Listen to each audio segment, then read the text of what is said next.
Welcome to FDS MTG News for Tuesday, August 2nd, 2022.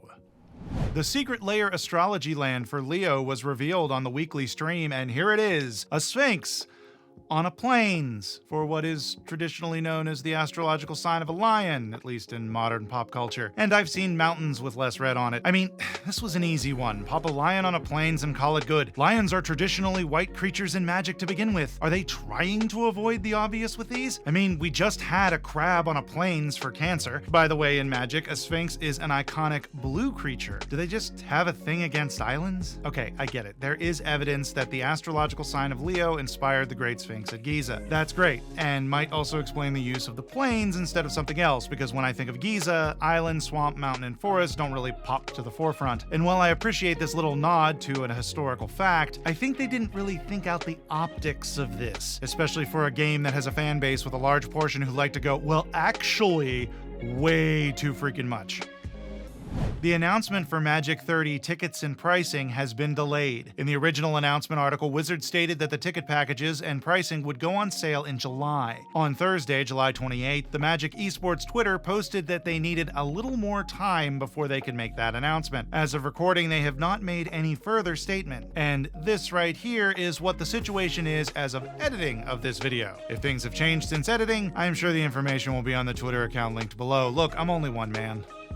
First, he spent $800,000 to buy a Black Lotus, and now he wants to spend $100,000 to lose a game of Magic. Post Malone is going to pay someone $100,000 if they can beat him at Magic the Gathering. On July 28th, it was announced that Post Malone will randomly pick a fan and fly them out to LA to play him in a game of Magic. To be selected, you need to follow him on Whatnot and then watch a live stream on August 4th for a chance to win. More information in the link below in the description of the video. The lucky contestant will be coached by Reed Duke, famed Magic the Gathering player and winner of multiple Grand Prix. As many others have pointed out, for us Magic players, that is a bit of a prize right there. But let's be honest, the winner will probably be one of his random music fans who popped onto the stream, was already following him on Whatnot, and clicked a thing. So they will need that coaching because they've never picked up a Magic card. Either way, it will be fun to watch.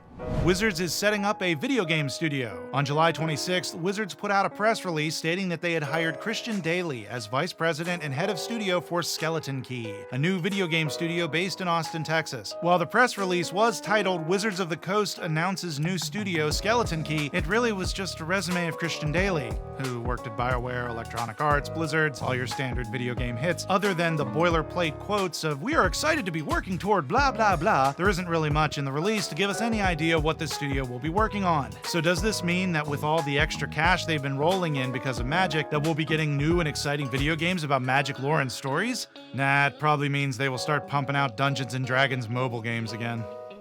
On July 28th, they revealed the promos for the regional championship qualifiers for Pro Tour 2. They are new, borderless, full art versions of these cards. You will get a Thraben Inspector for participating at a qualifying event, you will get a Selfless Spirit, and you will get a Gideon Ally of Zendikar if you were one of the top finishers at a qualifying event. Today I wanted to take a minute and talk about Mark Rosewater. It's no secret that I'm a fan, but today I wanted to talk in general about his Drive to Work podcast. It's a podcast about Magic design and game design in general. We as a fan base are extremely lucky to have someone like Mark at Wizards of the Coast. Can you think of any other living game like Magic where the fan base has almost constant access to one of the head designers of that game? In almost any other company, the designers of the game are hidden behind a massive public relations and marketing brick wall and only trotted out on special occasions to give a prepared address. Or they are allowed to do an interview, as long as the interviewer is vetted and the company knows no difficult questions will be asked. Conversely, Mark is basically on the front lines of social media and marketing, and he is the head designer of Magic the Gathering. Not to mention how much content this man creates for us as bonus material for this game. Every week we get 2 half-hour-long lectures on Magic design, plus daily insights into decisions Wizards has made in regards to Magic in Mark's blog, Blogatalk. It's incredible. But I realized recently that a lot of his topics go into deep dives of his failures in addition to his successes, and it's in front of all of us. Imagine if you decided to do a weekly podcast about your job, but not only about the things you did well, but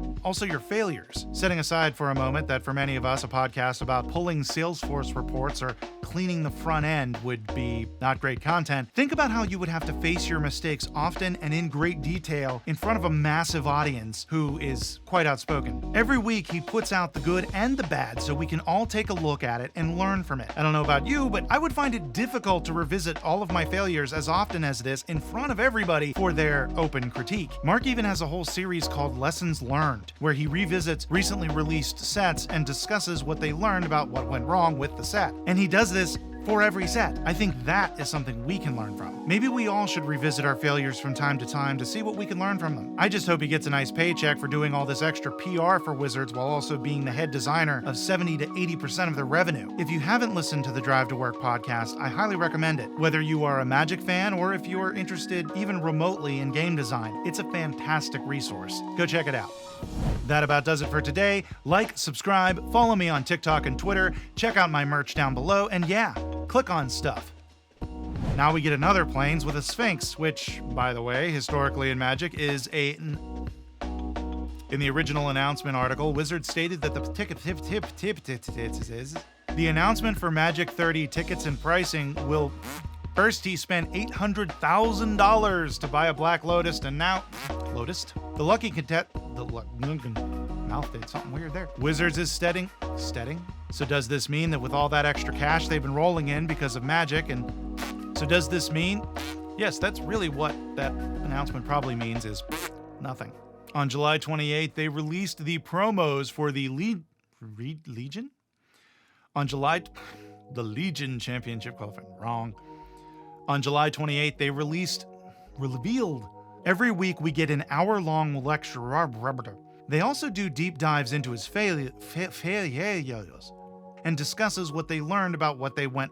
Those were not words that I wrote. This show is part of the CIP network, inspiring creativity, one episode at a time.